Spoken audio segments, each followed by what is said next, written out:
This is a sad day for government. It's a very sad day for Illinois government. Governor Blagojevich has taken us to a truly new low.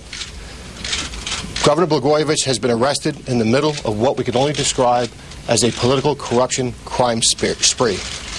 We acted to stop that crime spree. The most appalling conduct Governor Blagojevich engaged in, according to the complaint filed today or unsealed today, is that he attempted to sell the Senate seat. The Senate seat he had the sole right under Illinois to appoint to replace President-elect Obama. Let me take you back 8 weeks ago to set the allegations in context. Back 8 weeks ago, we had the following environment.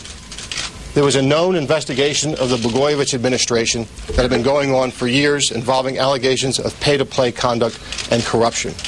There had been a recent trial of an associate of Governor Blagojevich in which allegations were aired where people testified that Governor Blagojevich was involved in corrupt conduct. And there was an Ethics in Government Act that was pending that would go into effect January 1 of 2009 that would bar certain contributions from people doing business with the state of Illinois. You might have thought in that environment that pay-to-play would slow down. The opposite happened. It sped up. Governor Blagojevich and others were working feverishly to get as much money from contractors, shaking them down pay-to-play before the end of the year. I will give you one example. A month or so ago, a $1.8 billion tollway project was announced. And while that tollway project was being announced, Governor Blagojevich was privately seeking to have a person benefiting from that contract raise $100,000 in contributions. And privately, the government said, I could have made a larger announcement but wanted to see how they would perform by the end of the year. If they don't perform, bleep them. That's a quote. And the word bleep was not the word he used. After being aware that actually the pay-to-play scheme had taken up greater steam and greater urgency back 8 weeks ago, after careful review, the decision was made that more extraordinary means of investigation needed to be used. After that point, a bug was placed in the campaign offices of Governor Blagojevich, and a tap was placed on his home telephone. And that tap and that bug bore out what those allegations were. I'll give you two examples set forth in the 76-page complaint. One involves Children's Memorial Hospital, a hospital that obviously takes care of children.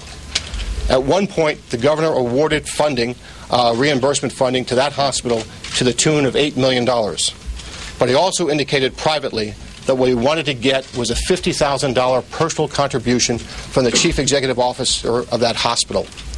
In the ensuing weeks, that contribution never came. And Governor Blagojevich was intercepted on the telephone checking to see whether or not he could pull back the funding for Children's Memorial Hospital. A second example is legislation that is pending concerning horse racing. There is a bill that I believe sits on the governor's desk that would take money from casino revenues and divert a percentage of it to horse racing tracks.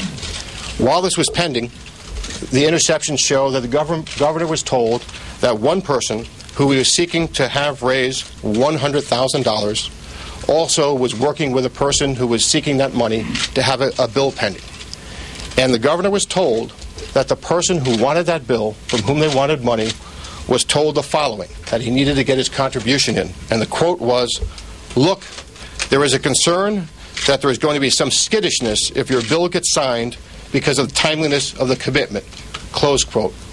Then the person told the contributor the money, quote, got to be in now, close quote. And when the governor was told this part of the conversation, his response was good. Shortly thereafter, the person who was trying to get the contribution from the person who had the bill pending suggested that the governor call the person directly, that it would be better to get the call personally from the governor, quote, from a pressure point of view, close quote, and the governor agreed. As we sit here now, as far as we know, that bill sits on the governor's desk. That $8 million in funding is still pending. In addition to the pay-to-play allegations, which are described in greater detail in the complaint, we also were surprised to learn of an extortionate attempt against the Chicago Tribune newspaper. The Chicago Tribune had not been kind to Governor Blagojevich, had written editorials that called for his impeachment, and Governor Blagojevich and defendant John Harris, his chief of staff, schemed to send a message to the Chicago Tribune that if the Tribune Company wanted to sell its ball field, Wrigley Field, in order to complete a business venture, the price of doing so was to fire certain editors, including one editor by name. In the governor's words, quote, fire all those bleeping people, get them the bleep out of there, and get us some editorial support, close quote, and the bleeps are not really bleeps. The defendant, Harris, tried to frame the message more subtly to get the point across to the Tribune that firing the editorial board members would be a good thing in terms of getting financing to allow the sale to go forward. But the most cynical behavior in all this, the most appalling, is the fact that Governor Blagojevich tried to sell the appointment to the Senate seat vacated by President-elect Obama. The conduct would make Lincoln roll over in his grave.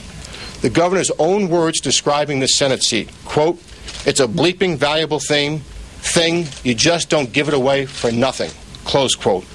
Another quote, I've got this thing, and it's bleeping golden, and I'm just not giving it up for bleeping nothing. I'm not going to do it, and I can always use it. I can parachute me there, quote. Those are his words, not our characterization, other than with regard to the bleep. The tapes reveal that the Governor Blagojevich wanted a number of things in exchange for making the appointment to the Senate seat. An appointment as Secretary of Health and Human Services, or an ambassadorship, an appointment to a private foundation, a higher-paying job for his wife, or campaign contributions. At one point, he proposed a three-way deal, that a cushy union job would be given to him at a higher rate of pay where he could make money. In exchange, he thought that the union might get benefits from the President-elect, and therefore the President-elect might get the candidate of his choice. I should make clear the complaint makes no allegations about the President-elect whatsoever, his conduct.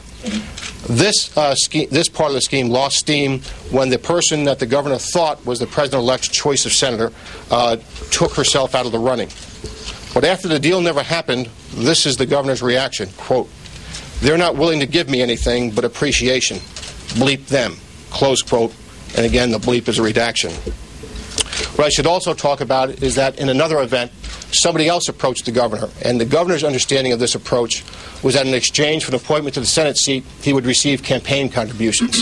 And the government's view of what was told to him through intermediaries was that, quote, we were approached pay to play.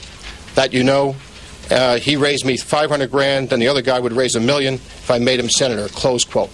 This is a conversation where the senator is describing how he perceived a message that came through multiple hands. His concern, was he offended that he thought campaign contributions were being offered in exchange for a Senate seat? No. He was worried that the campaign contributions would actually be paid. He wasn't against the corrupt deal. He was against being stiffed in the corrupt deal. His quote was he wanted the money, quote, tangible up front, close quote.